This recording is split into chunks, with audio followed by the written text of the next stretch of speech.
కనుక నిన్న జరిగిన యాక్టివిటీస్ అన్నీ కూడా చూస్తే కనుక ఏదైతే ఇంటర్నల్గా టీడీపీ సర్వే ఉందో వాళ్ళంతా వాళ్ళే 52% మార్క్స్ అని వేసుకుంటాం అన్నట్టు తెలుస్తూ ఉంది సార్.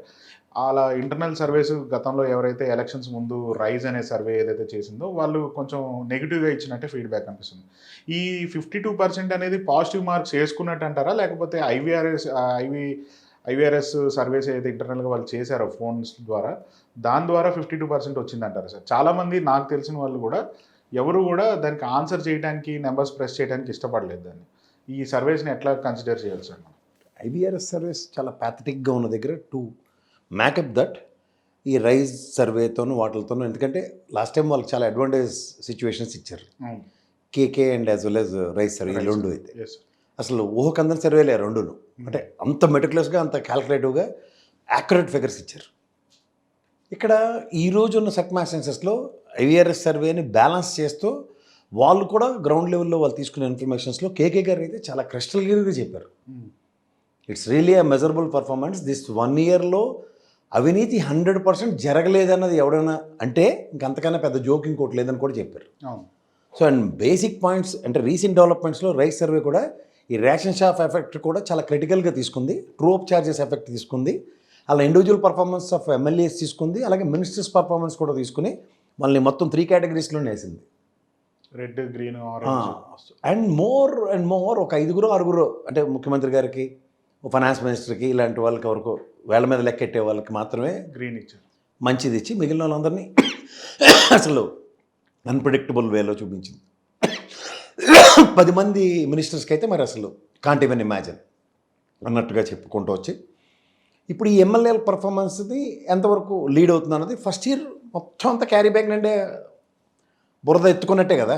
అవును, ఇది బురద గట్టిపడిపోద్ది, నీళ్ళు క్యూరింగ్ లేకపోతే గట్టిపడిన దాన్ని బుర్ర మీద పెట్టుకుంటే బరువే, ఆ బరువును మోసుకుంటూ నెక్స్ట్ ఇయర్ ట్రావెల్ చేయాలి. ఇది చాలామంది గమనించాలి. ఫస్ట్ ఇయర్తో ఇక్కడ చేతులు కడుక్కోవడానికి లేదు వాళ్ళకి. సో ఈ యాడెడ్ అక్యుములేటివ్ నాన్సెన్స్ని how they are going to resolve అనేది బిగ్గెస్ట్ ఛాలెంజ్. అంటే సర్వే పరంగా పర్ఫార్మెన్స్ ఇప్పుడు ఎవ్రీ ఇయర్ పర్ఫార్మెన్స్ సర్టిఫికెట్లు మనకి పర్ఫార్మెన్స్ చూసే కదా ఇంక్రిమెంట్స్ ఇస్తారు. అట్లా 2 years గ్యారంటీగా మినిస్ట్రీ షఫల్స్ ఉంటాయి. ఇందులో చాలామంది అసలు హోమ్ మినిస్టర్ గారిని కూడా గ్రీన్ ఛానల్ వేస్తారు. నాకు చాలా ఆశ్చర్యకరంగా ఉంది. అంతకన్నా పయ్యవులు కేసేవారు కూడా గ్రీన్ ఛానల్ అంటే బాగా అప్పులు తీసుకొచ్చినందుక, లేకపోతే బడ్జెట్లో యాక్యురేట్ ఫిగర్ కన్నా ఇప్పుడు దానికి అమ్మఒడి అదే తల్లికి వందనం అన్నది ఇచ్చే దగ్గర 13,100 కోట్లు అంటే దగ్గర 8,000 కోట్లు ఇచ్చినందుక. సో దీనికి ఏ ప్రాసెస్లోనూ ఏ పర్ఫార్మెన్స్ క్యాలిక్యులేషన్స్లో ఉన్నాయో ఒకసారి చూసుకోమనండి. అండ్ మోర్ ఓవర్ ఇవాళ మనకి అగ్రికల్చర్ సెక్టరే more and vital role play చేసేది.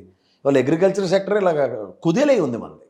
ఎందుకంటే అకాల వర్షాలతోనూ మొన్న వచ్చిన తుఫాన్లతోనూ, తర్వాత ఇప్పుడున్న దీంట్లో ఖరీఫ్ రబీ సీజన్లకి ప్రభుత్వ సాయం లేక, పంట బీమాలు లేక, వీటన్నిటిలోంచి ఏ ప్రాసెస్లో చూసుకున్నా జిఎస్టీ, జీడిపి, జిఎస్టీ వసూలుతో సైతం ప్యాథటిక్ పర్ఫార్మెన్స్ తగ్గిపోయింది. కింద మన తర్వాత లడాకే ఉంది మనకున్న కేంద్రపాలిత ప్రాంతాలతో కలిపిన 33 స్టేట్స్ని తీసుకుంటే. సో ఇట్లాంటి దగ్గర మరి ఏ ప్రాసెస్లో ఈ గవర్నమెంట్ డైమెన్షన్స్ మారుతాయి అన్న దగ్గర ఇప్పుడు ఉదాహరణకి తెలంగాణలో అందాల పోటీలు పెట్టారు. దానికి ధీటుగా వాళ్ళ రేపు యోగా డే ఉంటుంది. ఇది వల్ల ప్రభుత్వానికి ఖర్చు తప్ప ఇంకేముంది? సో ఇట్లా మీరు ఏది చూసుకున్నా సరే ఈ పర్ఫార్మెన్స్లో 1 yearలో దీనికి 100కి 100 మార్కులు, దీనికి 100కి 100 మార్కులు వేసుకోవడానికి అక్కడ లేదు. మీరు లాస్ట్ టైం కూడా మనం డిస్కషన్ చేసేటప్పుడు ఇంటర్వ్యూలో యోగా డే ఇంట్లో నుంచి టెలికాన్ఫరెన్స్ లాగా చేసి ఉంటే బాగుండేది, అంతమంది జనాన్ని పోగేయడానికి అన్నారు కదా.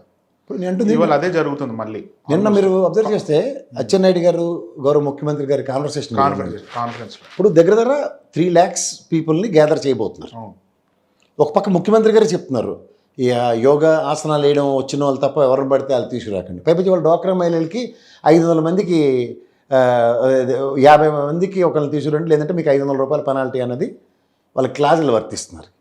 9th, 10th క్లాస్ స్టూడెంట్స్ని కూడా గ్యాదర్ చేస్తున్నారు అనేది నిన్న వాళ్ళు చేసే డిస్కషన్లో ఉంది sir. I'm not contradicting that. పిల్లల్ని తీసుకురావచ్చు, పెద్దవాళ్ళని తీసుకురావచ్చు. కానీ ఇప్పుడు ప్రాబ్లం ఏంటంటే చంద్రబాబు గారు చెప్పిన స్టేట్మెంట్ ప్రకారం కనుక మీరు చూస్తే ఆసనాలు వచ్చిన వాళ్ళు తీసుకురండి అంటున్నారు. యోగా సెంటర్లు ఉంటాయి సార్, ఈడ్స్ కొడితే 10-20 మంది ఉండట్లేదు ఒక్కొక్క దగ్గర, అవునంటారు కదంటారు. బస్సుకు 40 మంది, 3 లక్షల మందిని ప్లాన్ చేశారు. అసలు యోగా చేసి వాళ్ళని ఐడెంటిఫై చేయడం, ఇప్పుడు ఉదాహరణకి అచ్చెన్నాయుడు గారి స్థాయికే ఎంతమందిని ఐడెంటిఫై చేయగలి యోగా వచ్చినని. ఇదేం పొలిటికల్ గ్యాదరింగ్ మీటింగ్ కాదు కదా. 3 లక్షల మంది 2 లక్షల మంది తరలించండి అంటే ఒక్కొక్క ఎమ్మెల్యే 4 బస్సులు 10 బస్సులు పెట్టి ఎత్తుకుంటారు. కానీ ఇక్కడ స్పెసిఫిక్గా యోగా వచ్చినట్టు కావాలి. ఒక గౌరవ ముఖ్యమంత్రి గారు గౌరవ ప్రధానమంత్రి గారి సమక్షంలో యోగా డే మొత్తం దాని ఏమంటారు డ్రోన్లతోనూ అన్ని విధాల్లోనూ షూటింగ్ అవుతూ ఉంటుంది. ఆసనాలు రాని అక్కడ తీసుకొస్తే గతంలో విజయకాంత్ ఆసనాలు వేసినట్టే ఉంటుంది. ఎవరు తమిళనాడు పార్టీ ఒకటి ఉంది చూడండి.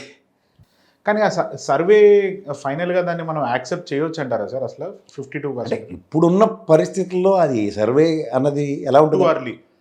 First thing too early. రెండోది ఏంటంటే ఒక చేతావని లాంటిది. అది మనకన్నా ముందు చంద్రబాబు గారి దగ్గర ఉన్నాయి. వాళ్ళందరూ ఏ రోజుకి ఆ రోజు అక్షంతలు వేసేస్తూనే ఉన్నాడు ఆయన. ఆయన ఎవరిని స్పేర్ చేయట్లేదు, ఎవరిని వదలట్లేదు. తెలిసిపోయింది కూడా. తర్వాత ఫస్ట్ టైమర్స్ అందరూ అయితే చాలా గడ్డు కాలాన్ని ఎదుర్కోబోతారు ఇప్పుడున్న సర్వేలు. కేకే గారిది రైస్ సర్వేలు రెండు చూస్తే. సో డెఫినెట్గా it leads to some ruckus down the line. ఓ పక్క అపోజిషన్ పార్టీ కూడా ప్రతి విషయాన్ని అడ్రస్ చేసుకుంటూ ముందుకు వస్తుంది. కేవలం 11 అవహేళన చేసినంత మాత్రం కాదు కదా. జన సముద్రాలు ఎలా వస్తున్నాయి చూశారు కదా. సునామీ టైప్లో జనాలు ఇలా తూసుకొస్తున్నారు. ఎక్కడికి వెళ్తే అక్కడ పొదిలి 40,000 మంది పొగాకు రైతులని అక్కడ ఒక దగ్గర గ్యాదర్ చేసామని నేను కాదు గౌరవ ముఖ్యమంత్రి గారు చెప్పారు. ఏమవుతుంది అక్కడని 40,000 మందిని గ్యాదర్ చేయగలడం అంటే 40,000 మంది తీవ్ర వ్యతలు అనుభవిస్తున్నారని అర్థమే కదా. సో ఇవన్నీ ఎక్కడికి లీడ్ అవుతాయి? ఇది మనం గమనించాలి. మిర్చి యార్డ్లో కూడా అశేష జనావాహిని వచ్చిందని ఆయనే మాట్లాడతారు ఒక పక్కన. సో ఈ రెండు ఏంటి? మిర్చి గత సంవత్సరంలో వచ్చిన గిట్టుబాటు ధరలు ఇవ్వనప్పుడు, మార్కెట్ రేట్లకి నిర్ణయించకుండా ప్రభుత్వం తీసుకునే చర్యలు లేనప్పుడు, వాటికి సంబంధించిన పంట బీమాలు లేనప్పుడు, మార్కెట్లో మిర్చిని కొనుబడి లేనప్పుడు, అలాగే పొగాకు వెతలని తీర్చే రైతులకి ఫిక్స్డ్ రేట్లు ఏవైతే ఉన్నాయో ఆ సంస్థలతో ఇది లేకుండా ఒక క్రాప్ హాలిడే డిక్లేర్ చేసినప్పుడు, ఇవన్నిటికీ అపోజిషన్ పార్టీలే కదా. మీరు దాన్ని రికగ్నైజ్ చేసినా చేయకపోయినా ప్రజల దృష్టిలో వైఎస్ఆర్సీపీ ఇప్పుడు అపోజిషన్ పార్టీ. డెఫినెట్గా వాళ్ళు అక్కడ గ్రౌండ్లో ఉంటున్నారు. ఆ గ్రౌండ్లోంచి సమాధానాలు చెప్తున్నారు. సమాధానాలు అన్నారు, అట్లా ప్రశ్నలు సంధించడం అంటారు. ప్రశ్నలకు మీకు సమాధానాలు ఎత్తుక్కుంటున్నారు.